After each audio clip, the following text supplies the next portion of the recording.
Friends, ఈరోజు మనం పార్వతీపురం నుంచి విజయవాడ వెళ్ళే ఏపీఎస్ఆర్టీసీ బస్సెస్ ఇన్ఫర్మేషన్ తెలుసుకుందాం. పార్వతీపురం నుంచి విజయవాడ వెళ్ళటానికి ఉదయం 6 గంటలకు ఏపీఎస్ఆర్టీసీకి చెందిన డీలక్స్ బస్ ఉన్నది.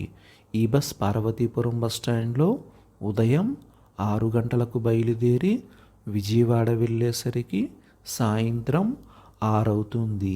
పార్వతీపురం నుంచి విజయవాడ వెళ్ళటానికి టోటల్ జర్నీ 12 అవర్స్ పడుతుంది.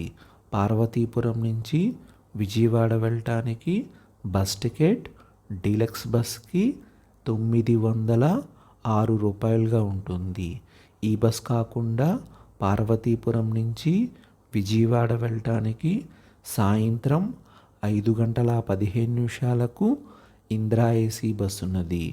ఈ బస్ పార్వతీపురం బస్ స్టాండ్లో సాయంత్రం 5:15 బయలుదేరి విజయవాడ వెళ్ళేసరికి ఉదయం 5 అవుతుంది.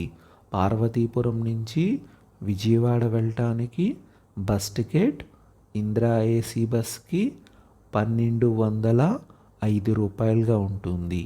పార్వతీపురం నుంచి విజయవాడ వెళ్ళే బస్సులు బొబ్బిలి, గజపతి నగరం, విజయనగరం, విశాఖపట్నం, గాజువాక, తుని, అన్నవరం, రాజమండ్రి, ఏలూరు, హనుమాన్ జంక్షన్ మీదుగా విజయవాడ వెళతాయి.